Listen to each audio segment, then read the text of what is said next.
Venons-en maintenant à la revue de presse. L'attaque terroriste du poste de l'Amphira dans le Sourou est commentée par les journaux. Autre sujet, l'extradition de François Compaoré qui doit connaître aujourd'hui son épilogue. La revue de presse avec Aimé Solange-Guigma. À l'affiche des journaux du jour, l'affaire Norbert Zongo. La décision sur l'extradition de François Compaoré est attendue aujourd'hui, annonce Le Pays. Quel sort pour François Compaoré s'interroge aujourd'hui au Faso, qui espère que la partie burkinabé a pu apporter ce dont avaient besoin les juges français. Pour ce journal, s'il y a eu une occasion de ramener François Compaoré au Burkina, afin qu'il s'explique véritablement sur les raisons pour lesquelles toutes ses attentions sont fixées sur lui, c'est bien celle-là.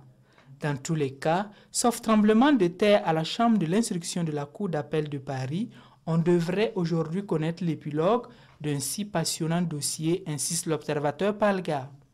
Autre actualité évoquée dans les journaux du jour, l'attaque du poste de gendarmerie de l'Amphira dans le Sourou. Bilan, 3 gendarmes blessés et d'importants dégâts matériels, note le quotidien.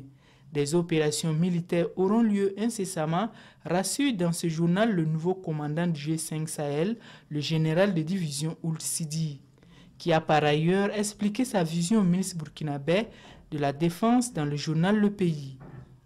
Quand le Burkina va-t-il mettre fin aux différentes attaques terroristes, est-on tenté de se demander.